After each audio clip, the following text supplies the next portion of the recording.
यो, क्या हाल है दोस्तों। आज हम स्टॉक मार्केट में फार्मा की दुनिया में जाएंगे। यकीन मानो ये बहुत बड़ी बात है। क्यों? क्योंकि फार्मा का मतलब हमारी सेहत से है ना मानसी? हिटन है ना?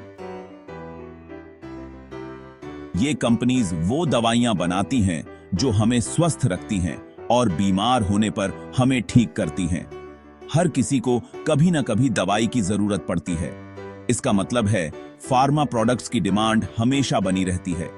यह कांस्टेंट डिमांड स्टॉक मार्केट में फार्मा को एक स्ट्रॉन्ग प्लेयर बनाता है।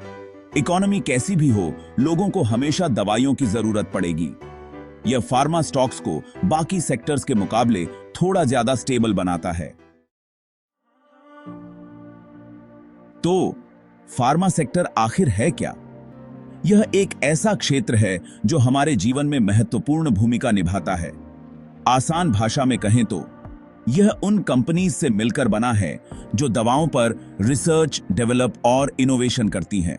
ये कंपनीज दवाओं को मैन्युफैक्चर और सेल करती हैं, जिससे हम सभी को बेहतर स्वास्थ्य सेवाएं मिलती हैं। उन बड़े नामों के बारे में सोचो जिनके बारे में आपने पहले सुना होगा।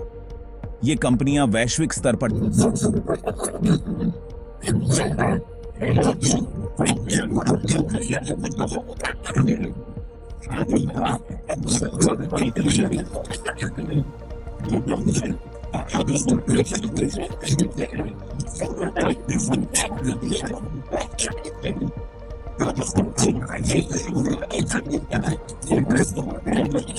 यह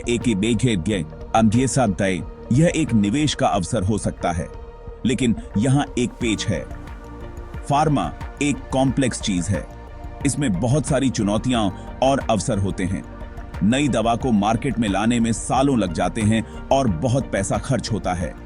यह एक लंबी और महंगी प्रक्रिया है। इसलिए इस सेक्टर को समझने के लिए सतह से आगे जाना होगा। आपको इसके विभिन्न पहलुओं को समझना होगा, जैसे रिसर्च, डेवलपमेंट और मार्केट ट्रेंड्स। अब बात करते हैं कि फार्मा स्टॉक्स को एनालाइज कैसे करें। चिंता मत करो, यह कोई रॉकेट साइंस नहीं है। किसी भी दूसरे स्टॉक की तरह हमें कुछ की फैक्टर्स पर ध्यान देने की जरूरत है। सबसे पहले हमारे पास फाइनेंशियल्स हैं। कंपनी के रेवेन्यू, प्रॉफिट्स और डेट को चेक करें। क्या वो पैसा कमा रहे हैं? क्या वे कर्ज में डूबे हुए हैं? ये पूछने लायक कुछ क्रूशल सवाल हैं। दूसरा, उनके रिसर्च एंड डेवलपमेंट या R&D को देखें। फार्मा कंपनीज नई दवाओं को डेवलप करने के लिए R&D में भारी इन्वेस्टमेंट करती हैं। एक strong R&D pipeline future growth का एक अच्छा संकेत है। किसी भी सेक्टर में मार्केट ट्रेंड्स बहुत जरूरी होते हैं और फार्मा भी इसका एक्सेप्शन नहीं है। आपको इस बात पर नजर रखने की जरूरत है कि क्या हॉट है और क्या नहीं। उदाहरण के लिए, डायबिटीज और हार्ट डिजीज जैसी क्रॉनिक बीमारियां पूरी दुनिया में बढ़ रही हैं। इसका मतलब है कि इन कंडीशंस का इलाज करने वाली दवाओं की बहुत बड़ी डिमांड है। ध्यान देने योग्य एक और ट्रेंड है एजिंग पॉपुलेशन। जैसे जैसे लोगों की उम्र बढ़ती है, उन्हें ज्यादा दवा की जरूरत होती है। यह फार्मा कंपनीज के लिए एक बहुत बड़ा मार्केट क्रिएट करता है। सेक्शन 5, बैलेंस शीट से परे, कंपनी फंडामेंटल्स की पावर। याद रखें, फार्मा में इन्वेस्ट करना केवल नंबर्स के बारे में नहीं है, यह खुद कंपनीज को समझने के बारे में भी है। इसका मतलब फाइनेंशियल्स से परे देखना और उनके फंडामेंटल्स को खंगालना है। कंपनी की मैनेजमेंट टीम पर रिसर्च करके शुरुआत करें। वो कौन है? उनका ट्रैक रिकॉर्ड क्या है? एक स्ट्रॉन्ग और एक्सपीरियंस्ड मैनेजमेंट टीम बहुत फर्क ला सकती है। इसके बाद उनके पेटेंट्स को देखें। पेटेंट्स किसी कंपनी के किसी दवा को बेचने के एक्सक्लूसिव राइट को प्रोटेक्ट करते हैं। स्ट्रॉन्ग पेटेंट पोर्टफोलियो वाली कंपनी रेवेन्यू जनरेट करने की अच्छी पोजीशन में होती है। सेक्शन 6, समझदारी से इन्वेस्ट करना। फार्मा न्यूबीज के लिए स्ट्रैटेजीज। अब स्ट्रैटेजी की बात करते हैं। बिगिनर्स के लिए मैं डाइवर्सिफाइड अप्रोच की सलाह देता हूं। अपने सारे अंडे एक ही टोकरी में न रखें। समझ रहे हैं ना? अलग अलग फार्मा कंपनीज में अपने इन्वेस्टमेंट्स को फैलाएं। आप फार्मा ईटीएफ्स में इन्वेस्ट करने पर भी विचार कर सकते हैं।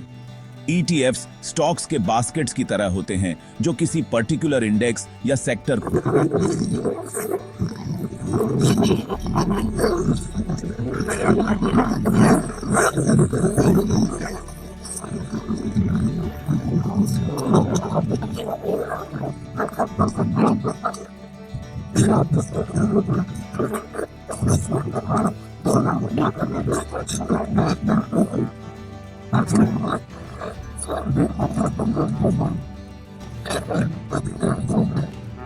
फैसले ले सकते हैं। मार्केट ट्रेंड्स को समझें और उनसे सीखें।